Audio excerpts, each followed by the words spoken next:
here, Bob on bass. Happy Valentine's Day, by the way. It's Friday morning, February 14th. So you're thinking about becoming a professional bass player, and that's great. Welcome.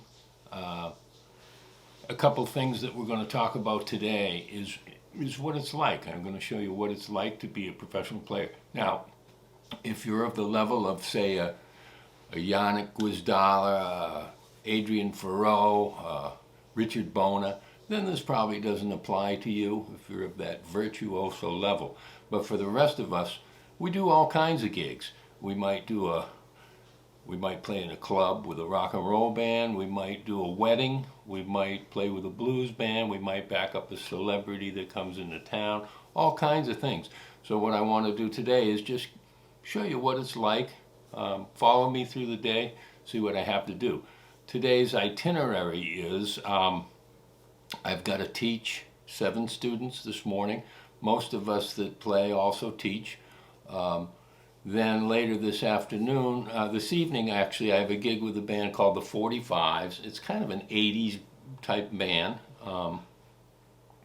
They do a lot of disco-y kind of stuff from, 80s music, dance music. It's a Valentine's Day dance.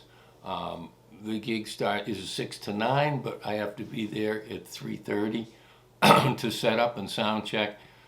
It takes place in a place called The Villages here in Central Florida. It should be fun, so come along with me. Before we do that, I want to show you a couple of things that I do.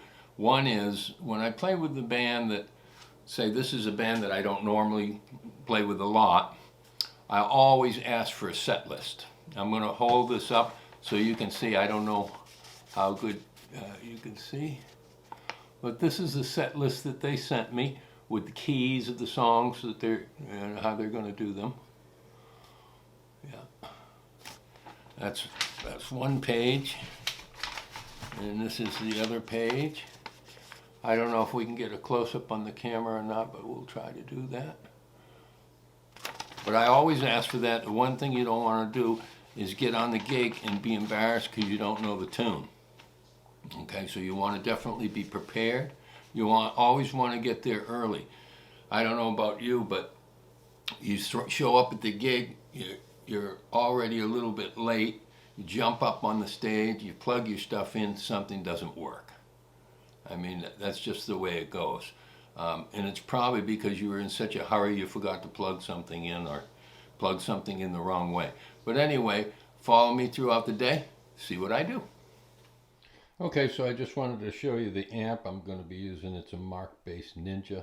It's 1,000 watts into 4 ohms. This is an 8 ohm cabinet, so you're looking at 500 watts. It's got plenty of power. That's that.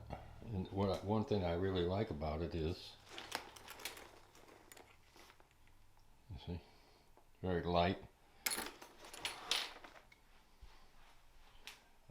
The bass I'm going to be using, well, I think I'm going to use the Stingray bass. I have 3 basses. I have the Music Man Stingray. I've got a Fender P bass here, and I've got a Fender Jazz bass. I like the Jazz bass, but it's 9.5 pounds, and it's a 3-hour gig, so I'm probably going to use the Stingray, which is only like a little over 8 pounds, and I'm going to bring this P bass as a backup. All right, so this is the fun part, right? Load the stuff in the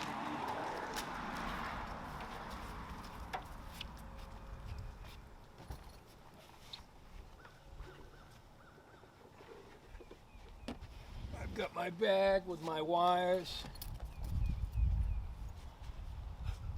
And the bass, the other bass that I'm going to bring is at the studio where I'm going to be teaching. Another thing you want to think about is you want to always ask, what do I wear on the gig?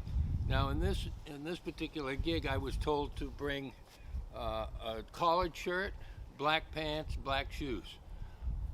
You don't want to show up in jeans and a t-shirt and everyone's wearing tuxedos. So let's get this stuff in the car.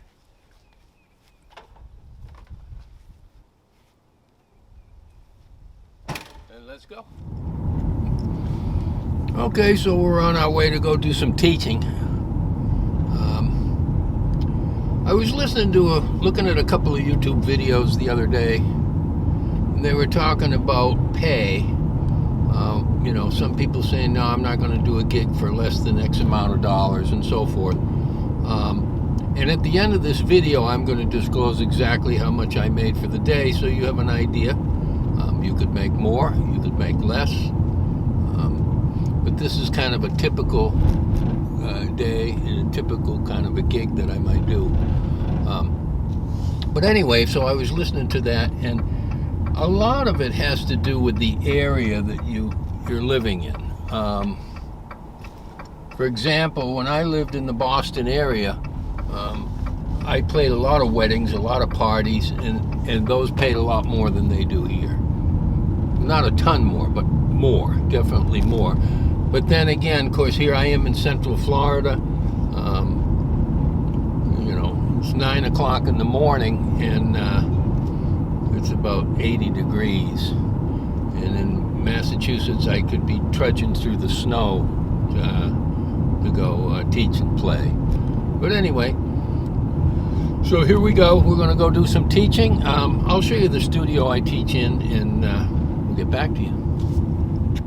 Okay, guys, so this is the room that I teach in.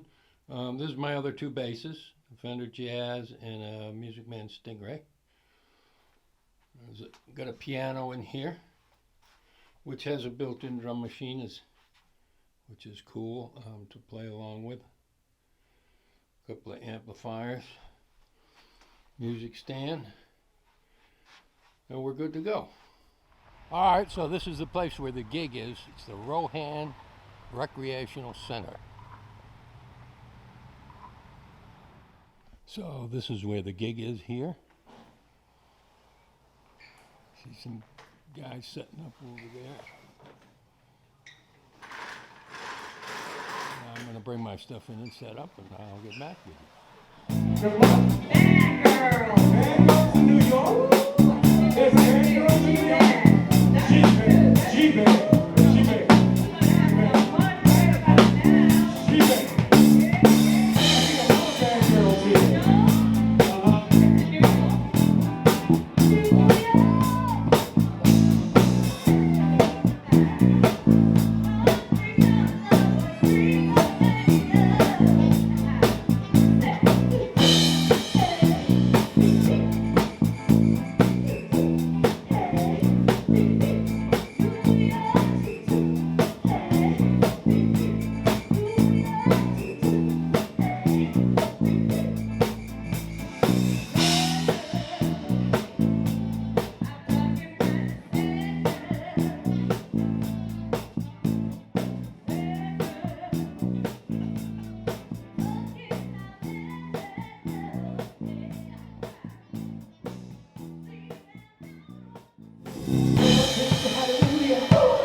They say, girls hit you, hallelujah.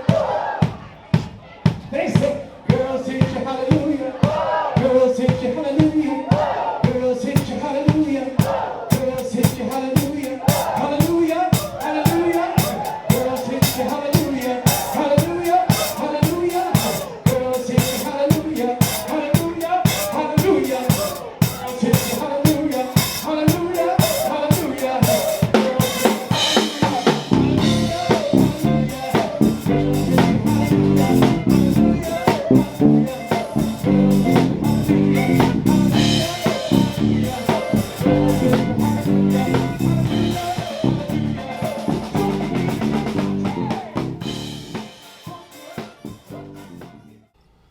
Okay, guys, so it's 9:45. Equipment's all packed up.